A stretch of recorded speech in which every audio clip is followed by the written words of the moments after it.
నమస్తే, నేను Madhu. Power star Pawan Kalyan deputy CM Pawan Kalyan మీద సుప్రీంకోర్టులో ఒక పిటిషన్ దాఖలైంది. అయితే ఆ పిటిషన్ ని వాదించినటువంటి సుప్రీంకోర్టు కూడా పవన్ కళ్యాణ్ కి పాజిటివ్ గా తీర్పు ఇవ్వడం అయితే జరిగింది.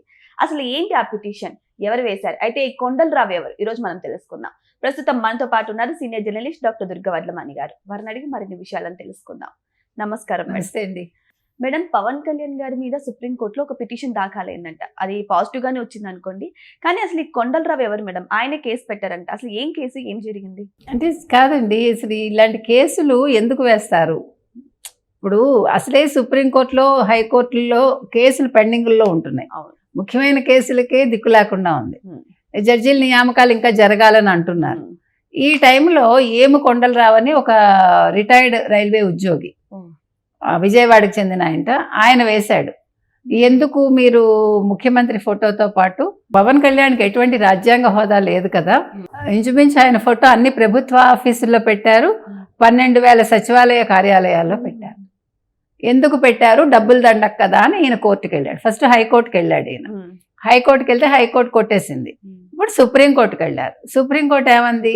ఇప్పుడు ఆయన ఫోటో పెడితే మీకు వచ్చిన నష్టం ఏంటి అని అడిగింది. ఇప్పుడు అక్కడ ఖర్చు అవుతుంది అన్నారు. ప్రజలు ఏమంటున్నారు? ఆల్రెడీ పెట్టేశాక ఆల్రెడీ ఖర్చు అయిపోయింది కదా, కొత్తగా దీని మీద వెళ్ళటం ఎందుకు? ఇప్పుడు ఏం డబ్బు తగలేసుకున్నట్టేగా.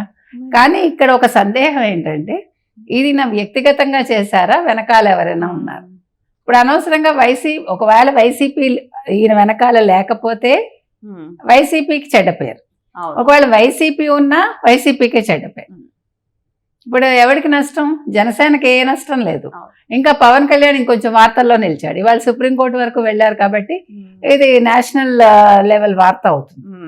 సో అంటే ఇప్పుడు చంద్రబాబు నాయుడు గారికి లేని అబ్జెక్షను, తెలుగుదేశానికి లేని అబ్జెక్షన్ మీకెందుకు? బీజేపీకి లేని అబ్జెక్షన్ మీకెందుకు? వాళ్ళు కూటమిలో ఉన్నారు. పవన్ కళ్యాణ్కి ఎందుకు అంత ఇంపార్టెన్స్ ఇచ్చారు?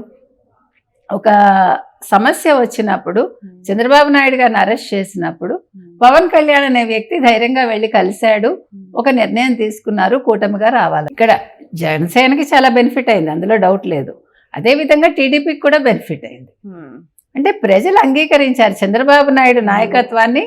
ప్రజలు అంగీకరిస్తారని తెలుసుకున్న పవన్ కళ్యాణ్ టీడీపీతో వెళ్ళారు. మంచి నిర్ణయం కదా.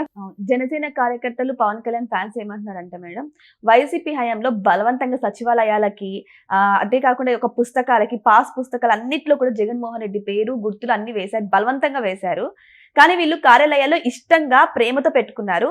సో అది తప్పు కాలేదు, కానీ ఇదెందుకు తప్పు అయింది? మరి దాని మీద కేసు వేయాలి, కానీ దీని మీద ఎందుకు కేసు వేస్తున్నారని ప్రశ్నిస్తున్నారు మేడం. అంటే అదేనండి, ఇప్పుడు అదేమో ఇంపుగా ఉంది, ఇదేమో ఇంపుగా లేదు. అది అక్కడ వాళ్ళకి ఇష్టమైంది. మీరు అన్నట్టుగా పట్టాదారు పాస్ పుస్తకాల మీద, ఆఖరికి సర్వేరాళ్ల మీద ఎవడైనా వేసుకుంటాడా? అంటే అది పిచ్చి, పైత్యం ప్రేకోపించటం అంటారు. ఇది మీరు అన్నట్టుగా చంద్రబాబు నాయుడు గారికి ఇష్టమైంది. ఆయన తనతో పాటు సమానంగా ఆయన చూడాలనుకున్నారు, అది ఆయన ఇష్టం. ఇప్పుడు రెండు పార్టీలు కలిసి నడిచాయి కాబట్టి ఆయన ప్రేమగా ఆప్యాయతగా పెట్టుకున్నారు. అందుకని ఇక్కడ ఎవరిని అంటారు మీరు? వాళ్ళు ఎవరికి నష్టం? ఇప్పుడు చంద్రబాబు నాయుడు గారికి నష్టం లేదు, అంతకంటే జనసేనకి పవన్ కళ్యాణ్కి నష్టం లేదు, లేదంటే బీజేపీకి నష్టం లేదు. ఇప్పుడు నిజంగా ఒకవేళ వైసీపీ ఒకవేళ కొండలరావు వెనకాల లేకపోయినా ఇవాళ కొండలరావుకి ఎంత నష్టమో అంతకు మించి వైసీపీకి నష్టం. సో ఇవన్నీ కూడా అనవసర వ్యాజ్యాలండి.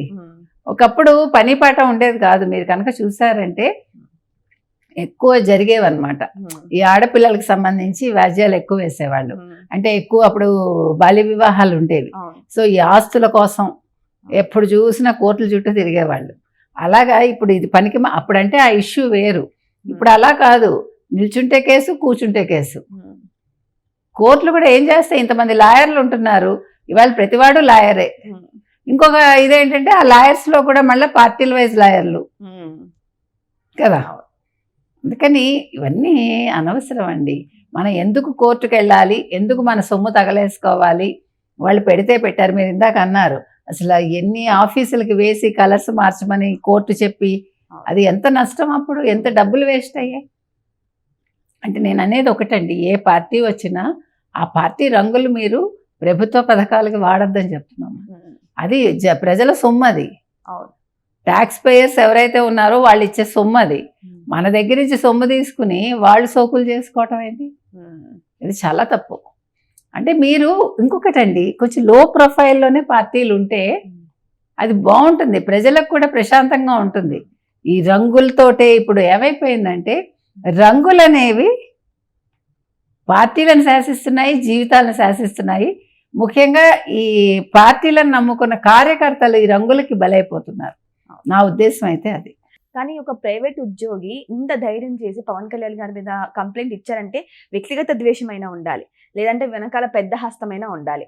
మీరు అన్నట్టు ఇందాక ఉంటే ఉండకపోవచ్చు అని అంటున్నారు, కానీ ఒక ఉద్యోగికి నిజంగా అంత ధైర్యం ఉందంటారా ఏ సపోర్ట్ లేకోకుండా కంప్లైంట్ ఇచ్చేంత? మీరు 2 పాయింట్స్ చెప్పారు. ఒకటి వ్యక్తిగతం కావచ్చని, అది కూడా ఉండొచ్చు. ఇక్కడ కుల అయిష్టత అయినా ఉండాలి, లేదు మీరు అన్నట్టుగా వైసీపీ వాళ్ళ హస్తమైనా ఉండాలి.